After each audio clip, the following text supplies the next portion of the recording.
Baik, Mas Halo, Aidiman sudah bisa hadir, sudah masuk ya? sudah. Oke, oke Mas, kalau gitu kita mulai aja ya Mas ya. Oke, silakan. Ya, baik. Terima kasih Mas Aidiman sudah datang. Oke, selamat siang teman-teman semuanya. Selamat datang di Liberty Talks, suara suara kebebasan yang diselenggarakan oleh Suara Kebebasan. Pada siang hari ini senang sekali bertemu dengan teman-teman semuanya di acara Liberty Talks yang diselenggarakan oleh Suara Kebebasan. Seperti teman-teman ketahui adalah Suara Kebebasan adalah website tentang kebebasan. Yaitu kami mempromosikan tentang ide kebebasan dan pasar bebas supaya ide-ide itu nanti dikembangkan dan untuk agar supaya masyarakat Indonesia bisa memahami paham dengan secara komprehensif tentang kebebasan dan pasar bebas. Visi kami adalah terciptanya satu masyarakat yang bebas, sejahtera, dan toleran di Indonesia. Kemudian diharapkan juga nanti di Indonesia akan terbuka terhadap isu-isu kebebasan dan pasar bebas dalam konteks dalam wacana publik, terbuka dalam wacana publik dan kebijakan publiknya. Kelihatannya ini Mas Saidiman keluar lagi ya. Coba saya invite beliau lagi. Oke. Oh, sudah. Baik, terima kasih. Sekali lagi kami sampaikan kepada Mas Saidiman, beliau adalah peneliti di Saiful Munjani Research and Consulting. Jadi terima kasih Mas yang hari ini sudah mau bergabung dan datang bersama kita untuk diskusi tentang Liberty Talks. Khususnya tema kita siang hari ini adalah Islam dan kebebasan. Teman-teman semuanya, sebelum kita mulai diskusi kita, seperti yang sudah teman-teman terima caption tentang acara kita, yaitu Liberty Talks pada hari ini, tentu kalau kita bicara tentang aspek kebebasan tidak bisa dilepaskan dari konteks yang berkaitan dengan nilai-nilai, martabat, terus kemudian kemerdekaan, kemudian kesempatan, dan banyak aspek lainnya yang itu merupakan hal yang penting ya sebagai motor dalam satu gerakan sebuah penyelenggaraan negara yang berbasis hak asasi manusia dan demokratis. Dalam konteks saat kalau kita bicara konteks kebebasan, kita nggak bisa pungkiri itu merupakan satu aspek yang fundamental, sangat universal barangkali, dan dampaknya bisa kita rasakan hingga saat ini. Begitu juga dalam konteks agama Islam gitu ya. Praktek kebebasan seringkali itu kok mungkin tidak hanya akhir-akhir ini dan sudah cukup berjalan lama, dan mungkin hari ini juga masih perlu kita dengungkan ya, bahwasanya seringkali itu Islam dibenturkan secara vis-a-vis ya dengan gagasan kebebasan. Misalnya saja dengan asumsi bahwa isu kebebasan merupakan isu yang berasal dari Barat, kemudian diimpor dari Barat, inkompatibel dengan aspek Islam gitu. Padahal kalau kita melihat dinamika yang berkembang, sebetulnya baik para cendekiawan maupun sarjana juga sudah cukup banyak yang menjelaskan bahwa ada koherensi, ada relasi bahwa Islam dan kebebasan. Oleh karena itu, perdebatan untuk lebih jelas membahas persoalan ini, nanti sudah hadir bersama kita beliau, yaitu adalah Mas Saidiman Ahmad. Dan saya kenalkan lagi, beliau adalah peneliti di Saiful Munjani Research and Consulting, yang nanti akan bersama-sama kita nih teman-teman semuanya ngobrol tentang tema kita hari ini ya. Jadi ini saya kira tema yang sangat menarik sekali. Sebelum Mas Saidiman kita persilahkan, untuk menyampaikan materi barangkali atau pembuka diskusi. Saya sampaikan kepada teman-teman semuanya yang hadir di Liberty Talk IG Live Series pada siang hari ini. Nanti kalau misalnya teman-teman ada pertanyaan, ada pendapat, atau hal-hal yang mungkin ingin disampaikan nih dalam diskusi kita pada siang hari ini, silahkan nih teman-teman semuanya langsung aja tulis di kolom komentar di IG Live kita, gitu ya. Jadi nanti kita, Mas Saidiman juga bisa lihat, nanti juga bisa langsung merespon. Oke, perlu saya berpanjang-panjang, nanti yang boleh berpanjang-panjang di sini hanya Mas Saidiman nanti. Oke. Saya kira begitu pembukaan kita. Silahkan Mas Saidiman, mungkin ada hal ingin sampaikan dulu Mas terkait dengan tema kita nih. Biar ke teman-teman semua nih yang ada di IG Live Series kita pada siang hari ini. Oke, yang pertama-tama saya mengucapkan terima kasih ya sudah diundang ke acara ini. Yang pertama-tama ini tema yang menarik dan juga klasik sebetulnya ya, tentang hubungan antara Islam dan kebebasan. Biasanya juga dibahasakan antara Islam dan demokrasi ya. Betul tadi yang dikatakan bahwa ada banyak orang yang skeptis melihat apakah Islam kompatibel dengan demokrasi misalnya atau kompatibel dengan kebebasan. Mungkin perlu saya jelaskan kenapa saya mempertukarkan ya antara demokrasi dan Islam dan kebebasan, karena buat saya ya memang di dalam teorinya demokrasi itu adalah perwujudan dari kebebasan politik kan. Jadi demokrasi itu adalah yaitu perwujudan di dalam ranah politik, perwujudan kebebasan itu munculnya di dalam sistem demokratis. Karena itu biasanya dipertukarkan gitu ya, antara apa yang kita sebut sebagai kebebasan dan demokrasi. Demokrasi sendiri kan ya kalau kita lihat sejarahnya itu kan berasal dari keinginan untuk memberikan kesempatan kepada publik secara lebih luas untuk terlibat di dalam politik. Jadi itu sangat tidak bisa dipisahkan dengan kebebasan. Karena itu kalau kita lihat lembaga-lembaga yang melakukan pemeringkat demokrasi misalnya di dunia, ya biasanya selalu menggunakan indikator-indikator kebebasan untuk melihat apakah satu negara itu cukup demokratis misalnya atau tidak demokratis. Jadi kebebasan itu adalah unsur yang paling penting. Dia sangat fundamental di dalam demokrasi. Lalu kemudian orang mengatakan bahwa kalau kita lihat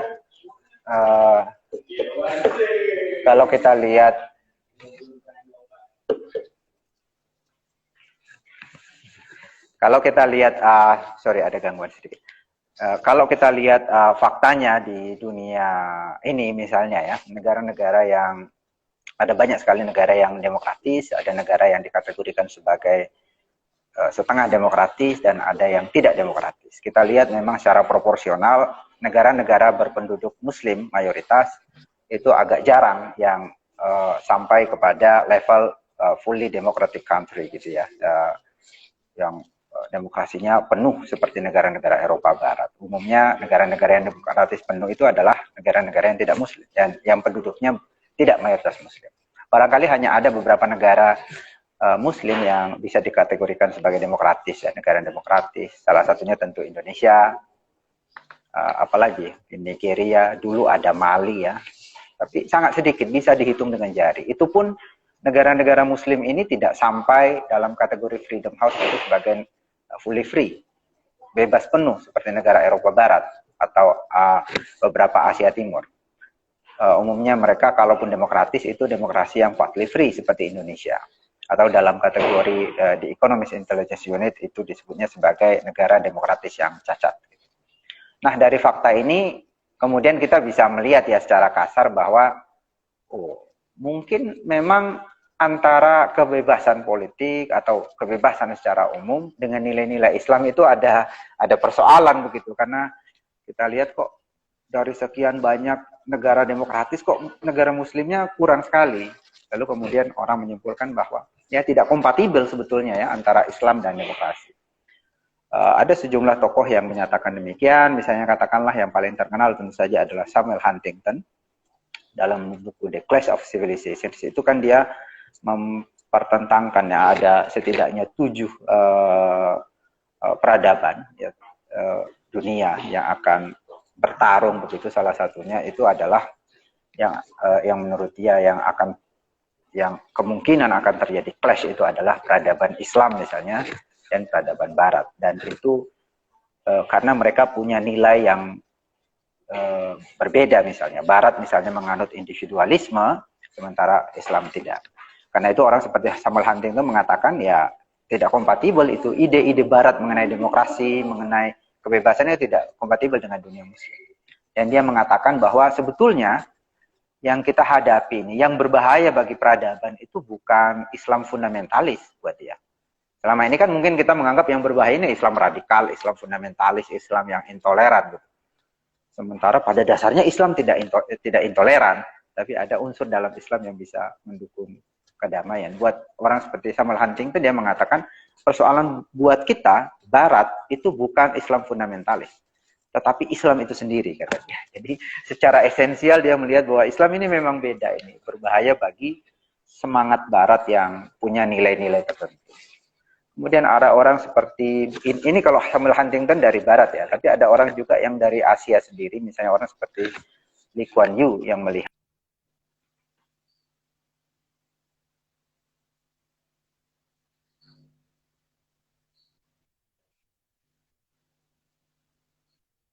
dia mengatakan bahwa Asia ini punya nilai tersendiri, Asian value yang berbeda dari Barat gitu. Jadi ini dia tidak hanya bicara ketidakkompatibelan antara Islam dan Barat, tetapi juga Asia secara umum tidak kompatibel. Kemudian ada orang seperti Ernest Gellner ya kalau tidak salah, dia yang menyatakan bahwa ada beberapa hal di dalam Islam itu yang memang ada 3 hal lah setidaknya yang menurut dia ini sangat fundamental yang kemudian menghalangi dunia Islam untuk menjadi negara yang demokratis atau menjunjung kebebasan politik.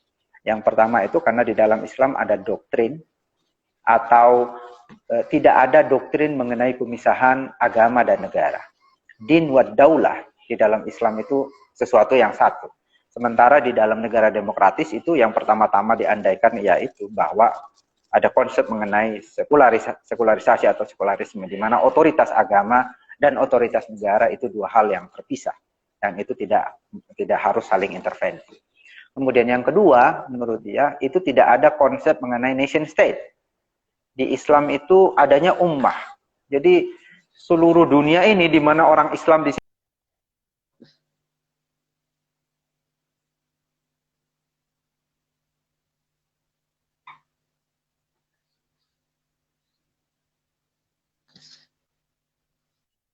tiba-tiba muncul sesuatu. Oke. Jadi yang kedua yang tadi saya katakan itu tidak ada konsep mengenai nation state, negara bangsa. Sementara negara-negara demokratis sekarang itu cirinya adalah negara yang punya teritori, punya kedaulatan tersendiri. Ya Prancis ya dia punya teritori, punya kedaulatan, berbeda dengan Inggris, ya berbeda dengan Italia dan seterusnya. Dan di dalam teritorinya itulah kemudian hukum ditegakkan. Nah, salah satu unsur terpenting di dalam demokrasi dan penerapan kebebasan politik itu adalah ada teritori itu, ada kedaulatan. Karena dialah yang akan menegakkan hukum. Jadi ini kadang-kadang orang salah paham ya, menganggap ide kebebasan itu artinya tidak ada hukum. Padahal kebebasan itu hanya mungkin ditegakkan kalau ada hukum. Makanya orang seperti Friedrich Hayek itu kan nulis tentang The Constitution of Liberty. Jadi dia bicara tentang bagaimana pentingnya hukum di dalam ide mengenai kebebasan. Nah, hukum itu hanya bisa ditegakkan kalau ada teritori, kalau ada kedaulatan satu negara, nation state. Nah, di Islam, itu kata Ernest Gellner, nggak ada konsep tentang itu. Mereka pikirkan adalah ummah. Jadi dimanapun, jadi tidak ada beda antara Indonesia dengan Malaysia, dengan Brunei, dengan Arab Saudi. Ini semua kesatuan ummah. Nah, itu yang menghalangi negara untuk muncul sebagai negara demokratis. Misalnya kalau kita baca ya tentang sejarah demokrasi, salah satu pemikir demokrasi itu Rousseau kan, dia mengandaikan bahwa negara demokrasi itu hanya mungkin terwujud dalam bentuk yang kecil. Semakin luas satu negara itu semakin tidak demokratis karena membutuhkan representasi.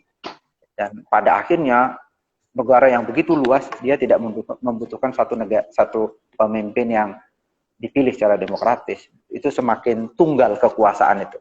Semakin jauh jarak antara rakyat dengan sang penguasa. Karena itu semakin luas wilayah, itu semakin kemungkinan sistem pemerintahnya semakin tidak demokratis menurut Rousseau kan.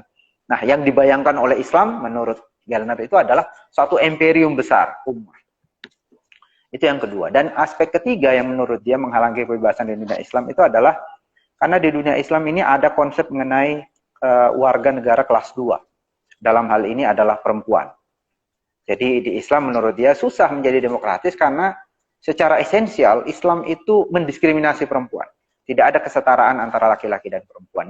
Yang pada akhirnya tidak ada kesetaraan di dalam semua warga negara. Yaitu menurut mereka. Kalau kita melihat secara empiris dan secara kasar, mungkin kita akan mengatakan bahwa pandangan mereka ini ya betul ya, itu tadi bahwa kalau Anda bandingkan misalnya tingkat kebebasan negara-negara muslim dengan negara-negara non-muslim, katakanlah kita ambil satu lembaga seperti Freedom House, maka kita akan menemukan di sana bahwa negara-negara yang berpenduduk muslim itu tidak ada yang masuk dalam kategori fully free. Freedom House itu ada tiga kategori negara kan, ada yang fully free, ada partly free, ada unfree. Ya paling banter kita masuk maksimal itu masuk ke partly free seperti Indonesia. Kebanyakan bahkan di unfree. Itu yang terjadi secara empiris kelihatan begitu. Tapi atau misalnya kalau kita lihat unsur-unsur lebih detail ya di dalam berbagai penelitian, misalnya kalau kita mau meneliti tentang diskriminasi terhadap perempuan, bandingkan misalnya diskriminasi terhadap perempuan di dunia Islam dengan di dunia Barat misalnya yang demokratis, pasti kita akan menemukan bedanya. Ada kultur di mana pada masyarakat Muslim itu ya perempuan itu ditindas. Menurut Amartya Sen, penindasan terhadap perempuan, diskriminasi terhadap perempuan itu menyumbang bagi kemunduran ekonomi ya. Dia meneliti misalnya di negara seperti Kerala itu ada satu wilayah, satu negara bagian di India itu dia melihat ada perkembangan ekonomi yang masif di sana dan menurut Amartya Sen itu diawali dari kesetaraan gender. Menurut dia negara-negara yang tidak setara antara laki dan perempuan itu menyumbang bagi kemunduran ekonomi atau kemajuan ekonominya setengah lebih lambat daripada negara-negara yang tidak ada diskriminasi terhadap perempuan. Nah itu terjadi ya, dan itu terjadi di dunia muslim, kita bisa saksikan. Tetapi apakah kemudian hanya karena fakta itu kita bisa mengatakan bahwa Islam ini secara esensial seperti tadi kata Samuel Huntington itu tidak kompatibel dengan demokrasi, tidak kompatibel dengan ide-ide kebebasan. Nah, di sini kita bisa berdebat misalnya tentang itu. Yang pertama, kita bicara doktrin dulu. Ada satu ulama Islam yang sangat terkenal, namanya Muhammad Abduh dari Mesir, dan murid-muridnya banyak. Di Indonesia banyak sekali muridnya. Salah satu yang terinspirasi dari Abduh itu Muhammadiyah kan, dia melakukan gerakan pembaruan. Nah, Abduh ini menulis buku judulnya Risalatut Tauhid ya kalau nggak salah ya, risalah tentang tauhid. Dia bicara tentang tauhid. Yang pada inti tauhid itu adalah doktrin utama di dalam Islam. Yang pada intinya dia ingin mengatakan bahwa ini menurut tafsiran kasar saya ya, dan saya juga bacanya banyakkan dari Cak Nur ya, dari Nurholis Majid. Dia mengatakan bahwa kalau kita konsisten dengan semangat tauhid itu, maka yang akan muncul itu adalah semangat kebebasan politik terutama dalam hal ini.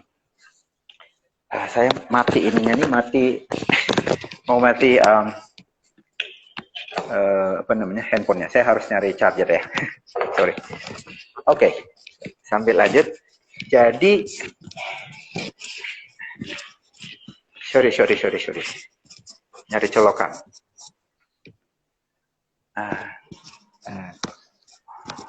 Sorry ya teman-teman, saya nyari colokan. Nggak apa-apa mas, ambil jalan aja santai. Oke, jadi intinya adalah doktrin utama di dalam Islam itu yang disebut sebagai tauhid itu menurut Cak Nur menurut Cak Nur dan juga Muhammad Abduh itu adalah doktrin yang kalau secara konsisten kita ikuti itu bisa membawa satu masyarakat menjadi masyarakat yang demokratis dan pro terhadap kebebasan. Karena itu kalau kita baca Cak Nur, itu kan utamanya dia selalu bicara tentang tauhid ini. Makanya orang seperti Dawam Raharjo atau Bakhtiar Effendi yang menulis tentang Cak Nur, dia mengatakan bahwa Cak Nur, pikiran-pikiran Nurholis Majid itu adalah radikalisasi dari konsep tauhid, kata dia. Dan kita tahu buat teman-teman yang belum tahu Cak Nur ini adalah pembaru Islam. Dia adalah pendobrak kekakuan pemikiran Islam ya, dan pernah menjadi ketua umum HMI tahun 60-an akhir, 2 periode. Dan tahun 70 dia mengeluarkan satu pidato yang sangat mencengangkan ya di depan massa 4 organisasi Islam, HMI, GPI, PII, sama apalagi satu ya. Dia pidato di sana, keharusan pembaruan pemikiran Islam dan masalah integrasi umat, judul pidatonya. Dia ingin mencoba. TMI itu ya Bang ya? Belum, sebelum di TMI. Ini di acara halal bihalal dulu. Setelah itu baru kemudian di TMI yang judul pidatonya di tim itu tentang menyegarkan kembali pemahaman Islam ya, itu di tim. Tapi sebelum itu dia pidato. Itu di tim itu tahun 72.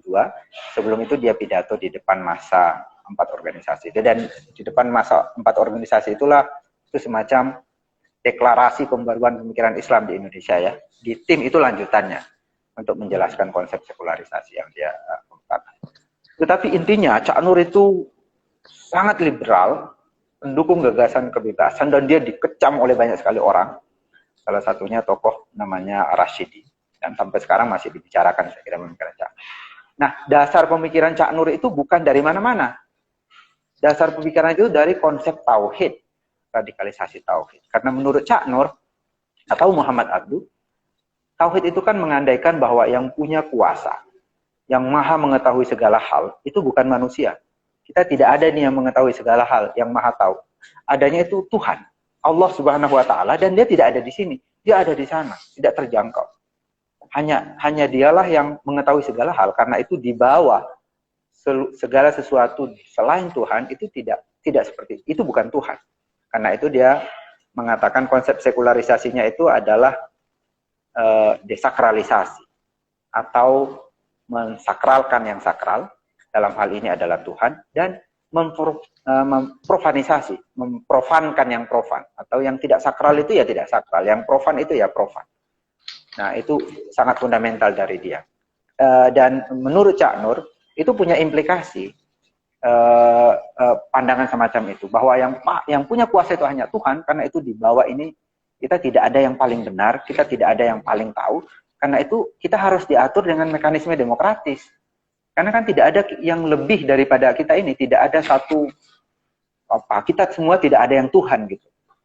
Kira-kira itu konsekuensinya kalau ada satu organisasi atau satu pemikiran yang mengkultuskan misalnya pemimpinnya, itu menurut dia itu sebetulnya menyalahi konsep tauhid. Dan di dalam menyalahi konsep tauhid, dan kalau itu dipraktekkan dalam politik, itu berbahaya. Karena itu akan melahirkan satu tiran. Jadi konsep tauhid menurut Cak Nur itu bisa melawan seorang tiran. Gitu. Karena kalau kita percaya maha kuasa itu Tuhan, maka si tiran itu bukan segala-galanya. Dia juga manusia seperti kita. Dia bisa salah, kita bisa kritik dia. Makanya kemudian Cak Nur bicara tentang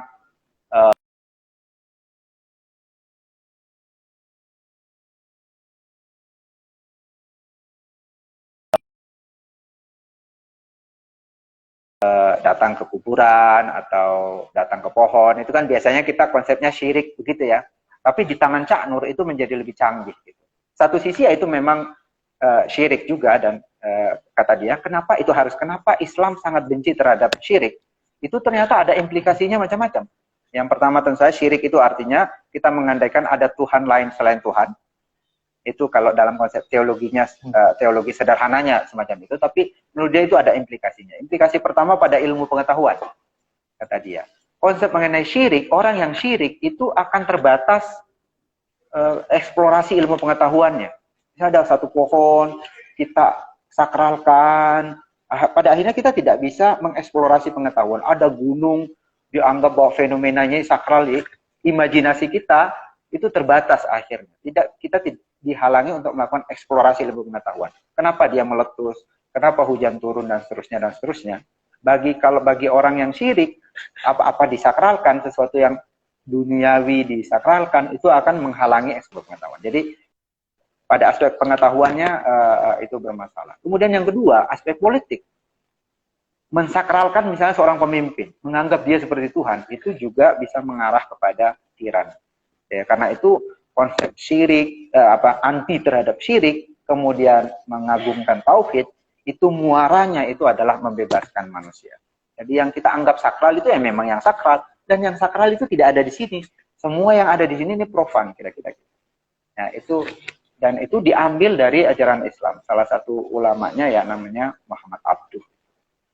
Kemudian di Indonesia ada Cak Nur. Nah, dari sisi itu yang pertama ya, dari sisi teologi. Jadi menurut orang seperti Cak Nur mengatakan bahwa konsep kebebasan demokrasi itu bukan dari Barat itu. Dari dalam Islam itu sendiri itu mengandaikan masyarakat harusnya demokratis. Kita semuanya ini sama saja. Di hadapan Tuhan kita semuanya sama. Itu yang pertama dari sisi teologis. Yang kedua dari sisi praktis, dari sisi fenomena sosial, fakta sosial, itu ada satu buku yang ditulis oleh mentor saya, Saiful Mujani. Itu berasal dari disertasinya, penelitian empiris di Indonesia. Judulnya Muslim Demokrat. Ada teman-teman yang mau baca itu bisa baca. Nah, dia ingin menguji tuh hipotesis yang disampaikan orang seperti Samuel Huntington. Apakah benar Islam dan demokrasi itu tidak kompatibel? Dalam kasus Indonesia, dia meneliti Indonesia. Kenapa Indonesia? Karena Indonesia ini penting untuk diteliti, terutama karena Indonesia ini adalah negara dengan penduduk terbesar Muslim di dunia ya, yang mayoritas lebih dari 80%.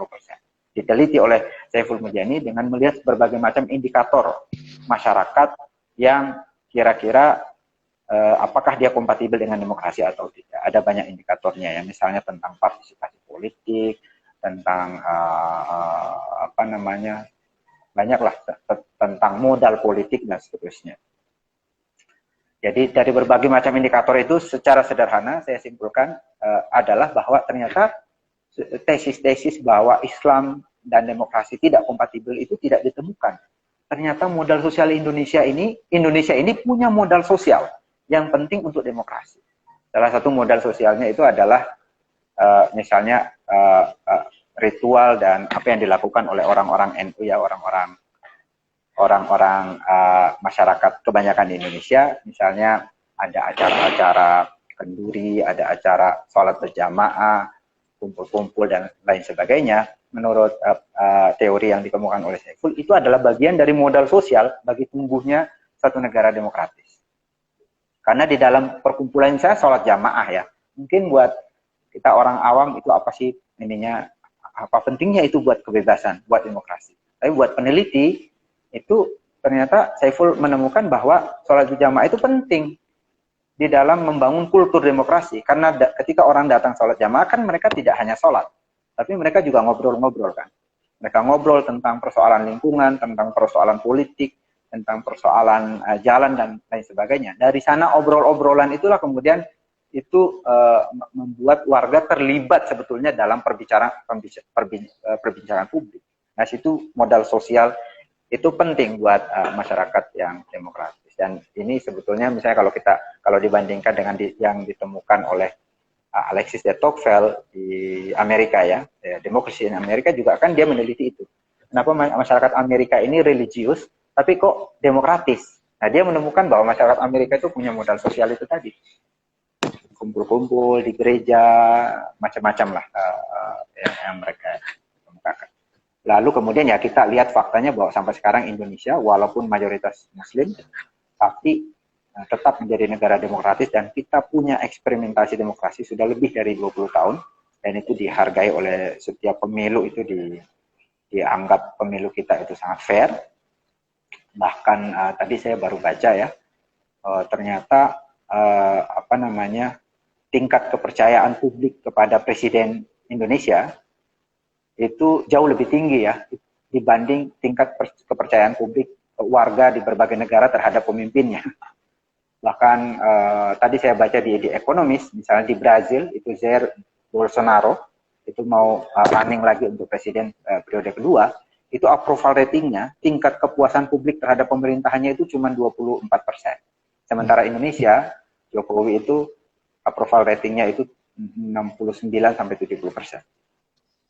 Atau ya 65 sampai 70%. Bahkan survei survei Litbang Kompas 73%, tidak salah. Jadi tinggi gitu. Apresiasi publik terhadap pemimpin. Intinya saya ingin mengatakan bahwa dari dua aspek, dari aspek teologi maupun dari aspek empiris, itu tidak terlalu benar itu klaim bahwa secara esensial Islam itu tidak kompatibel dengan demokrasi dan kebebasan. Ya kebebasan lah secara umum. Di dalam Islam itu ada nilai-nilai itu.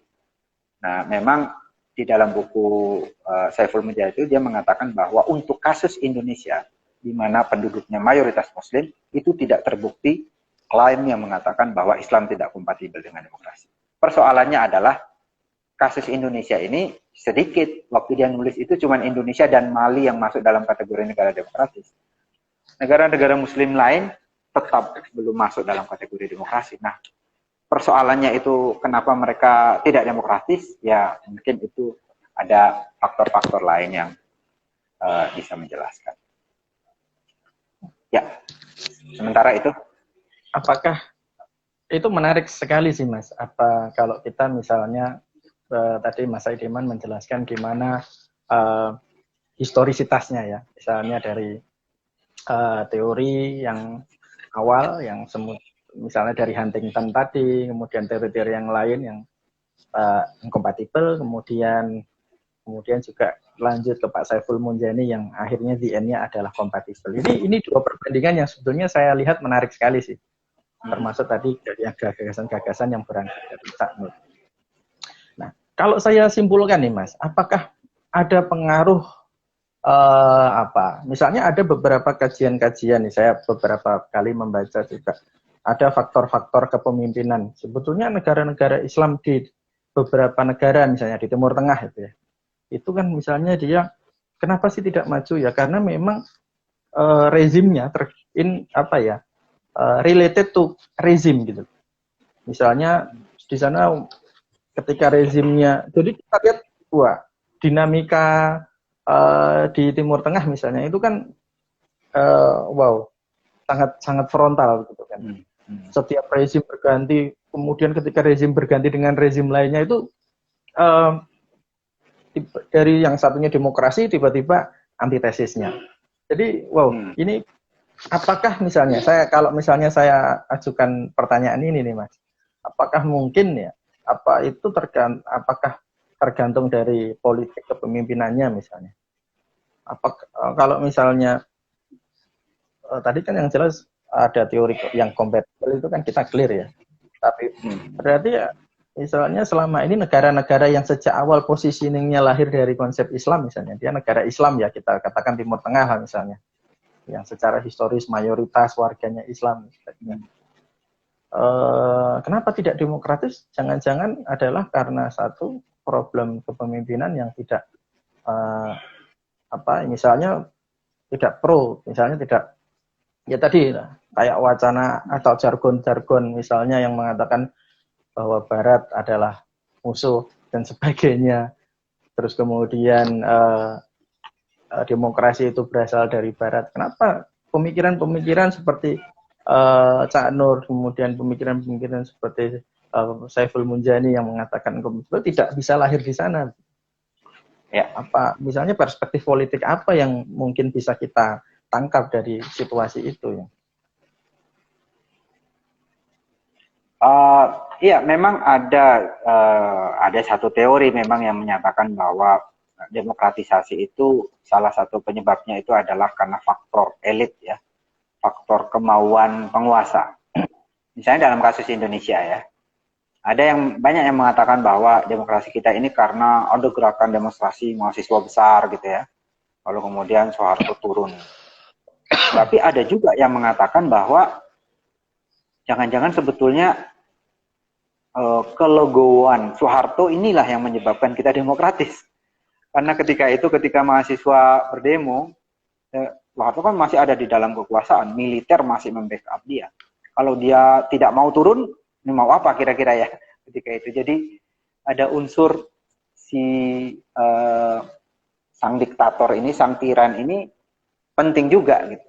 Karena bisa jadi kan demonstrasi mahasiswa tetapi kemudian berakhir dalam pertumpahan darah misalnya.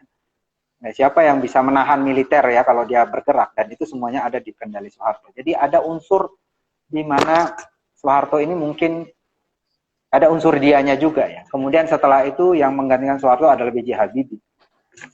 Dan kita baca di Kompas 2 hari lalu atau kemarin, itu ada cerita tentang Pak Bill Liddell menulis di Kompas itu tentang B.J. Habibie, bagaimana Habibie sebagai pemimpin transisi ketika itu punya niat ya, punya political will kalau bahasa orang-orang itu untuk melakukan demokratisasi, ya membuat pemilu. Dia bisa saja misalnya kan dia ada di dalam kekuasaan, dia didukung oleh militer, bisa saja misalnya dia tidak menjalankan pemilu ketika itu, dia tidak memfasilitasi pemilu. Kan sangat mungkin itu dilakukan, tetapi itu dilakukan. Jadi ada unsur itunya ya. Tentu saja saya tidak mengatakan bahwa unsur gerakan sosial di luar itu tidak penting, tetapi bukan itu satu-satunya faktor. Ada juga bahkan yang mengatakan bahwa ketika itu salah satu yang mendorong Soeharto turun itu adalah Cak Nur, Mukhalis Majid. Mukhalis Majid ini sebagai intelektual muslim sangat dikagumi oleh banyak sekali orang, sangat dihargai, dan dia meminta Soeharto untuk turun. Jadi kata Soeharto, kalau orang seperti Cak Nur saja minta saya turun, berarti ya benar-benar saya tidak punya legitimasi gitu. Jadi yang menyebabkan dia turun yaitu lingkungan elit. Ada juga teori yang mengatakan bahwa ya memang dia turun karena mulai ditinggalkan oleh elit-elit utama pendukungnya selama ini ya. Menteri-menterinya, orang-orang yang selama ini mendukung dia mulai ditinggal. Jadi dia tidak merasa punya legitimasi lagi lalu dia turun. Tapi intinya saya ingin mengatakan bahwa ada banyak sekali faktor. Nah, bagaimana dengan di Timur Tengah? Saya kira itu juga yang terjadi. Memang sebelumnya kan kita mengetahui ada revolusi kan ada perubahan sosial yang terjadi di Timur Tengah ya. Saya lupa itu mulai tahun berapa, tapi itu terjadi mulai dari Tunisia, kemudian ke Mesir, terus Mubarak ditumbangkan, kemudian tapi beda-beda kasusnya. Ada rezimnya yang berhasil tumbang, tapi kemudian diambil alih oleh militer seperti Al-Sisi di Mesir. Tapi ada yang berakhirnya itu tragis. Jadi perang saudara, perang sipil seperti yang terjadi di Syria. Perang sipil antara gerakan yang ingin menumbangkan rezim diktator yang non demokratis, tapi kemudian dilawan oleh tidak aspirasi publik itu tidak justru dilawan dengan senjata oleh pemerintahan Bashar al-Assad, lalu kemudian itu mengundang gerakan teroris internasional masuk, lahirlah ISIS di sana. Jadi ada banyak faktor yang terjadi di sana. Tetapi saya kira di luar itu, misalnya Arab Saudi, kita mengetahui sekarang Arab Saudi itu negara yang sangat tidak demokratis, itu warnanya ungu gitu kalau dalam peta Freedom House itu, unfree, sama dengan Cina gitu. Tapi sekarang kalau kita baca berita itu mulai sedikit demi sedikit ada perubahan itu, ada upaya untuk memberi kebebasan kepada warga sipil lebih besar. Perempuan misalnya sudah boleh nyetir, perempuan sudah bisa berpergian sendiri, sudah bahkan diizinkan untuk menonton konser atau pertandingan olahraga begitu ya. Itu perubahan yang sangat penting di dunia atau di negara yang dimana perempuan itu sebelumnya sangat dikekang. Bahkan kalau kita baca sejarah Arab Saudi itu ada satu masa di mana radio dan televisi itu diharamkan oleh mereka. Diharamkan itu nggak boleh ditonton. Satu masa yang sangat kelam. Tapi bahkan di negara semacam itu pun terjadi perubahan. Nah, ada yang mengatakan bahwa perubahan itu ya, seperti yang terjadi di Arab Saudi, itu salah satu penyebabnya itu adalah bukan semata karena publik menginginkan perubahan itu, tetapi karena ada persaingan elit. Nah, elitnya ini kebetulan adalah anak-anak Ibnu Saud. Jadi Ibnu Saud ini istrinya banyak sekali kan. Ada yang bahkan sekarang ini sampai sekarang rajanya Raja Faisal ya sekarang ya. Itu masih anak dari Ibnu Saud yang mendirikan Arab Saudi. Jadi anaknya banyak sekali, apalagi cucunya gitu. Jadi itulah yang menggurita menguasai Arab Saudi. Seluruh posisi-posisi strategis negara dipegang oleh keturunan Ibnu Saud itu. Nah, persoalannya adalah mungkin kita akan mengatakan, ini menggurita gitu ya. Ada yang mengendalikan. Persoalannya adalah anak-anak ini yang merupakan elit itu sebetulnya bersaing satu sama lain. Anak-anak, cucunya, ponakan macam-macam itu bersaing satu sama lain. Saya kira Madawi Al-Rashid ya menulis tentang itu. Jadi dia ingin mengatakan bahwa ini ada peluang nih bagi tumbuhnya demokrasi. Kenapa? Karena walaupun ini dikuasai oleh keluarga Ibnu Saud, tapi kan mereka tidak tunggal. Ada banyak faksi di sana dan mereka saling bersaing. Dan di dalam teori demokrasi kan itu ada teori mengenai pluralisme politik yang mengatakan bahwa sebetulnya di dalam demokrasi itu yang bersaing itu adalah para elit. Para elit-elit, tapi elitnya itu tidak tunggal, banyak. Makanya orang seperti Robert Dahl menyatakan demokrasi itu adalah poliarki. Rule of minorities. Minoritiesnya itu bukan minority tunggal, minorities. Jadi minoritasnya itu banyak, tapi mereka berkuasa, tapi banyak. Karena banyak, jadi mereka saling kontrol antara satu sama lain. Dari situlah kemudian demokrasi muncul. Nah, kemungkinan, kata Madawi Al-Rashid, ya di Arab Saudi juga ada potensi itu. Karena elit-elit ini yang walaupun bersaudara satu sama lain, tapi mereka bersaing. Dan dari situ biasanya muncul satu sistem demokrasi, satu sistem atau satu cara bermain agar masing-masing orang itu, masing-masing elit itu punya peluang yang sama untuk ada di dalam kekuasaan kan. Jadi kan mereka menuntut itu. Oke lah, daripada kamu terus ada di dalam kekuasaan, saya juga mau dong. Nah, mereka mestinya pada akhirnya bisa bersepakat, oke, kita ciptakan satu mekanisme permainan. Siapa yang akan ada di dalam kekuasaan? Mekanismenya itu ya mekanisme demokratis.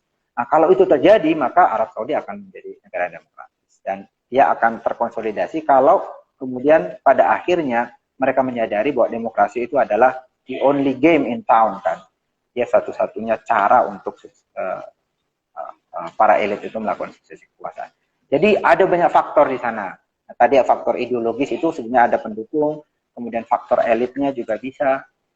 Ada bahkan putra mahkota itu kan punya kesadaran demokratis lumayan ya. Nah, ada semangat pembaruannya. Dan mungkin ada yang mengatakan bahwa sebetulnya itu bukan semata-mata karena dia ingin mengubah, karena kesadaran mau mengubah sistem politiknya, tetapi ada faktor ekonominya juga. Minyak misalnya udah mulai bermasalah, macam-macam, jadi mereka butuh sumber-sumber pendapatan negara yang lain. Dan itu tidak akan mungkin terjadi kalau masyarakatnya tidak bisa berekspresi, tidak ada ruang mereka berinovasi. Jadi selama ini persoalan utama Arab Saudi itu adalah rakyatnya itu disuapi terus sama negara, karena negara punya sumber pendanaan dua lah minimal yang paling besar ya. Yang pertama adalah minyak, yang kedua haji. Jadi warga itu tidak kritis. Sementara kita tahu dalam teori demokrasi kan salah satu unsur yang menyebabkan demokrasi itu adalah adanya pajak. Jadi karena orang bayar pajak, maka mereka menuntut haknya dari negara. Karena mereka bayar pajak kan kepada negara. Nah, tapi kalau di negara-negara yang warganya tidak bayar pajak, tetapi justru disubsidi, ya dia mereka tidak punya alasan untuk menuntut apa-apa kepada negara. Orang negara ngasih kamu ini kok, ngasih kamu makan setiap hari. Nah, itu yang terjadi. Ada banyak faktor lah kira-kira saya ingin mengatakan. Nah, ya memang menarik sih Mas kalau melihat itu ya. Masuk kemarin di Irak itu ya, yang Irak ya, tiba-tiba Taliban ambil alih dan sebagainya, itu kan masyarakat internasional, kemudian pembahasan di PBB itu kan salah satu isu yang dibahas habis-habisan itu kan soal perlindungan perempuan kan itu sampai ya. Itu kan memang jaminan terhadap perempuan itu kan memang pada waktu itu dibahas habis-habisan dan dipastikan gimana sih, walaupun sekarang juga ya kita memang belum tahu ya perkembangan selanjutnya, tapi itu satu aspek sih sebetulnya penting bagaimana ya dinamisasi itu betul-betul terjadi begitu ya. Tadi perspektif elit, perspektif politik, institusi politik ya terutama itu menarik juga sih untuk dilihat. Nah, sekarang kita coba membahas yang ada di Indonesia, Mas. Sebetulnya kita at least kita bisa bangga, kita bisa memuji Indonesia salah satu negara yang merupakan negara yang demokratis dan Islam bisa jalan beriringan. Tapi dalam praktiknya ya, beberapa tahun terakhir mungkin kita juga masih ingat ya bahwa penggunaan jargon-jargon Islam untuk menegasikan hak-hak sipil itu tidak bisa dipungkiri itu, Mas. Misalnya saja menggunakan jargon-jargon Islam pun bahkan pernah terjadi. Misalnya saja saya sebut saja Perda Syariah misalnya. Dan edaran-edaran yang menggunakan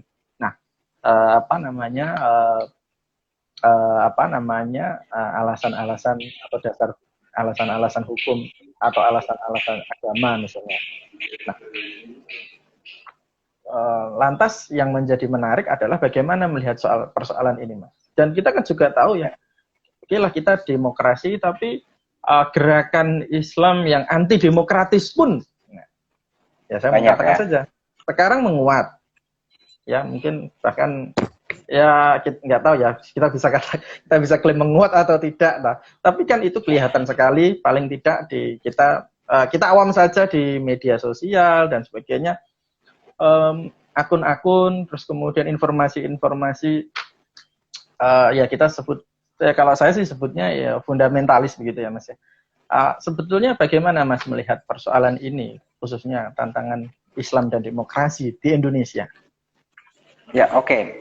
Salah satu yang menjelaskan mengapa Indonesia itu demokrasinya bisa jalan yang relatif, jalan yang sejauh ini, dibanding kalau kita banding dengan negara-negara muslim lain, itu salah satu penjelasannya yang biasa dikemukakan oleh para pakar itu adalah bahwa Indonesia ini punya kekuatan civil society yang besar dan solid. Dan itu diwakili oleh dua ormas besar, NU dan Muhammadiyah. NU itu kan diklaim anggotanya bisa 60 juta orang, atau bahkan 100 juta orang ya. Kata Gus Yahya kalau nggak salah waktu itu. Kemudian Muhammadiyah juga sangat besar, 40, 30 sampai 40 juta orang. Dan dua ormas terbesar ini punya ideologi yang moderat, yang mendukung nilai-nilai demokrasi itu. Praktik keagamaannya juga mereka mendukung nilai modal sosial bagi terwujudnya demokrasi. Seperti yang tadi saya katakan itu. Dan mereka juga punya ideologi yang moderat. NU misalnya, saya sering katakan ini di berbagai tempat, bahwa NU ini walaupun orang mengatakannya masih organisasi massa tradisional kan. Terus karena dianggap tradisional, terus orang menduga bahwa mereka akhirnya kolot gitu loh. Tidak maju, pikirannya terbelakang. Menurut saya justru itu definisi yang keliru terhadap tradisionalisme di dalam NU. Saya melihat bahwa justru tradisionalisme itu sangat maju.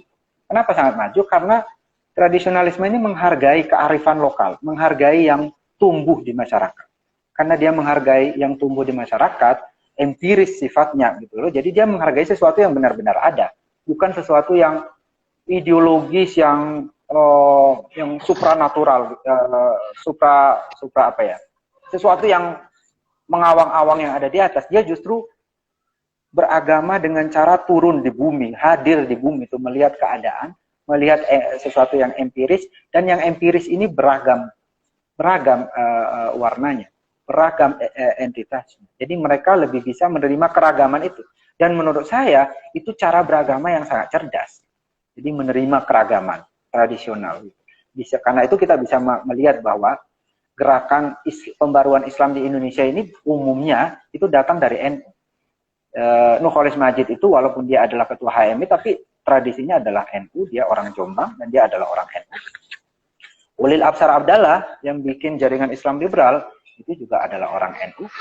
Dia bahkan anak kiai, dia adalah menantu Kiai Haji Mustafa Bisri, dia adalah santri dari Kiai Sahal Mahfud, Kiai besar NU.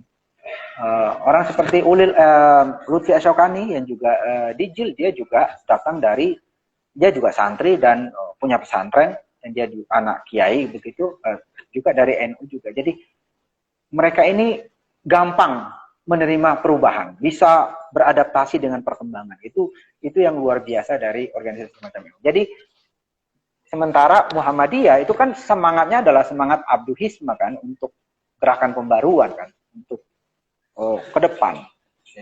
Jadi dua organisasi ini yang dimiliki oleh Indonesia ini sangat penting, yang menopang, yang kemudian menyebabkan Indonesia bisa kokoh sebagai negara demokratis. Nah, kalau di negara lain, misalnya Mesir misalnya, itu nggak punya organisasi semacam NU dan Muhammadiyah. Tentu saja mereka punya banyak pemikir liberal ya. Ali Abdul Razik misalnya, ada Muhammad Abduh itu sendiri, ada Hasan Hanafi dari sana, macam-macam. Mereka berpikiran liberal, tetapi gerakannya itu individual, tidak terwujud di dalam organisasi, institusi yang besar. Tapi bandingkan dengan Indonesia, pemikir liberalnya misalnya Abdurrahman Wahid. Abdurrahman Wahid adalah ketua PBNU. Siapa? Syafi'i Ma'arif. Dia adalah mantan ketua PP Muhammadiyah. Nurholis Majid, dia adalah mantan ketua PBHMI. Kemudian membuat nilai-nilai dasar perjuangan yang isinya itu semangat pembaruan Islam, dan itu dipakai dalam pengkaderan HMI di mana-mana seluruh Indonesia. Dan HMI adalah organisasi massa mahasiswa Islam terbesar di Indonesia. Siapa lagi? Harun Nasution yang membawa pemikiran tentang Islam rasional atau tradisi Mu'tazilah. Dia adalah rektor IAIN Jakarta. Dan kemudian gagasannya untuk pembaruan pendidikan Islam itu diadopsi oleh seluruh IAIN. Dan IAIN itu adalah universitas terbesar di Indonesia sebetulnya, karena dia berbagai macam, di daerah ada semua. Dan idenya untuk melakukan pembaruan pemikiran Islam dengan memperkenalkan misalnya bahwa mahasiswa IAIN itu dia harus punya landasan filsafat ilmu. Jadi filsafat itu menjadi mata kuliah wajib IAIN gitu. Itu kan dahsyat sekali, dan itu dilakukan secara institusional, dilakukan oleh orang seperti Harun Nasution. Orang seperti Harun Nasution itu kalau di Mesir ya seorang diri dia berjuang, bahkan bisa dibunuh dia dengan itu.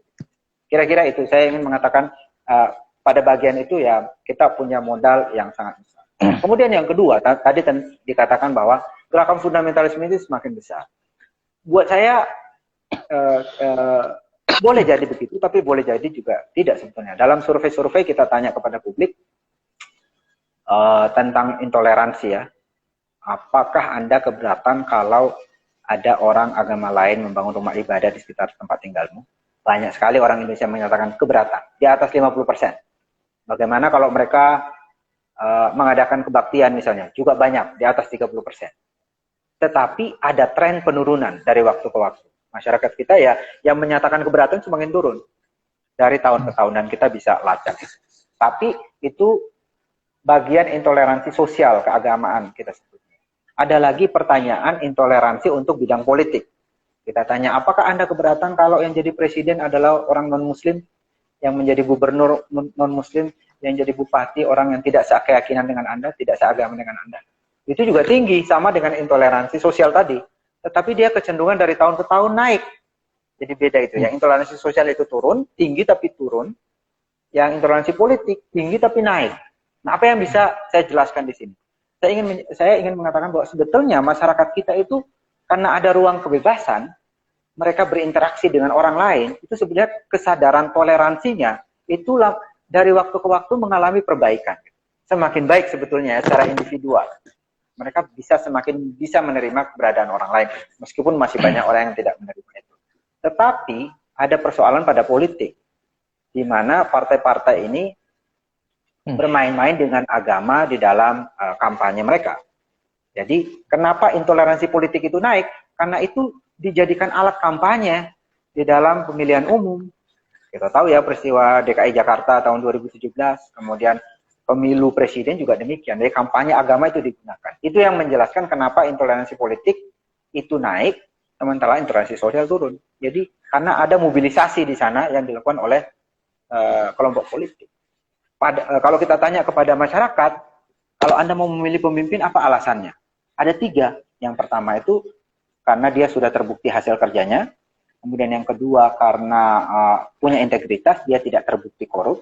Yang ketiga itu karena dia dikenal merakyat, dekat dengan rakyat. Jadi sebetulnya masyarakat kita inginnya ketika memilih itu bukan alasan agama yang akan dipilih. Nah, ada satu tulisan juga dari Saiful Mujani dan ditulis oleh 3 orang, Saiful Mujani, William Liddell, dan Tom Pepinski. Dia juga menguji itu. apa sih yang menjadi pertimbangan masyarakat kita ketika akan memilih? Ada dua menurut dalam penelitian mereka. Yang pertama itu publik melihat rekam jejak, kemudian yang kedua mereka melihat platform. Kalau ada dua hal itu, maka itu pertimbangan utama dari publik. Persoalannya adalah kadang-kadang nggak ada calon yang memenuhi dua kriteria itu. Mereka tidak ada platform yang baik, rekam jejaknya juga tidak jelas. Dalam kondisi semacam itu, jadi akhirnya yang dibawa adalah kampanye politik, kampanye menggunakan agama. Jadi persoalan kita ini pada supply demand politik ya. Masyarakat kita dari demand side-nya mereka inginnya calon berkualitas, tapi supply side dari partai politik yaitu calon berkualitas itu jarang. Misalnya ya, paling beberapa kita bisa sebut ya, Joko Widodo misalnya, ada Ridwan Kamil, ada Tri Risma hari ini yang dipersepsi melakukan perubahan ya. Dulu ada Burhanuddin Abdullah di Makassar, tetapi kemudian terjerat korupsi gitu. Jadi sedikit sekali sebetulnya yang bisa kita katakan punya rekam jejak dan platform yang baik. Ya, saya tambahkan sedikit lagi, bagaimana rasionalnya masyarakat pemilih kita ya di Surabaya dalam kasus Risma ya. Surabaya itu adalah kota santri, kota yang sangat kental nuansa Islamnya kan. Ketika Megawati ingin menjadi presiden tahun 2004 atau tahun 99 habis pemilu, itu salah satu suara yang menentang sangat keras itu datang dari Surabaya. Bahkan dari sana muncul fatwa seorang presiden tidak boleh perempuan gitu. Ya itulah, jangan kamu serahkan urusan terhadap perempuan gitu karena itu akan membuat kekacauan ya. Pakai argumen agama untuk melawan Megawati, betapa kentalnya gitu. Tapi kita tahu bahwa pilkada tahun berapa itu, tahun 2018 atau 2000 di Surabaya, Risma itu tidak ada lawan. 90% kali dia menangnya, saya lupa ya. Dia perempuan. Dia juga tidak tampak soleh-soleh amat ya, dari PDIP pula. Tapi didukung oleh hampir semua orang di Surabaya, yang kota di mana anti terhadap pemimpin perempuan itu datang ya. Jadi, dan itu dikalahkan, semangat keislaman yang fundamentalistik itu dikalahkan oleh satu bukti kerja yang dilakukan oleh Risma. Jadi kalau ada satu track record, rekam jejak, kemudian platformnya baik, itu luruh semua itu persoalannya. Nah, lagi-lagi persoalannya partai-partai ini jarang yang memberi publik kita satu figur yang seperti Risma itu. Jadi makanya kemudian agama di calon-calon yang tidak punya rekam jejak dan tidak punya platform itu akhirnya memakai agama sebagai instrumen untuk kampanye. Itu yang menjelaskan. Baik, Mas. Wah, sayang sekali ini sebetulnya waktu kita ternyata sudah habis. Jadi, wah, sebetulnya kalau ini masih banyak banget nih yang masih bisa kita elaborasi lebih jauh lagi ya. Apalagi kalau temuan-temuan tadi, data-data tadi itu bisa kita lebih dalami lagi, itu pasti bisa jadi hal yang sangat menarik. Baik, teman-teman semuanya, kita mohon maaf sekali waktu kita sangat terbatas sekali. Saya ucapkan terima kasih kepada Mas Saidiman, peneliti di Saiful Munjani Research and Consulting. Ini benar-benar memberikan kita wawasan baru, Mas, soal Islam dan kebebasan. Nanti bagaimana sih implementasi demokrasi Islam dan Islam misalnya dalam sebuah negara. Dan ini tentu nanti kita akan lanjutkan dalam diskusi-diskusi selanjutnya. Karena waktu kita sudah semakin terbatas, saya ucapkan terima kasih sekali lagi kepada Mas Saidiman. Teman-teman semuanya, jangan lupa terus kunjungi Suara Kebebasan. Kita ada Liberty Talk pada hari ini, kemudian juga pada hari-hari selanjutnya, nanti hari Jumat kita ada Forum Kebebasan 1 bulan 2 kali terkait dengan. Saya kira itu saja. Terima kasih sekali lagi saya ucapkan kepada Mas Saidiman. Semoga kita nanti bisa ketemu lagi, Mas. Terima kasih sekali lagi. Siap. Terima kasih banyak. Selamat siang dan sampai jumpa. Terima kasih. Siap. Bye. Thank you ya.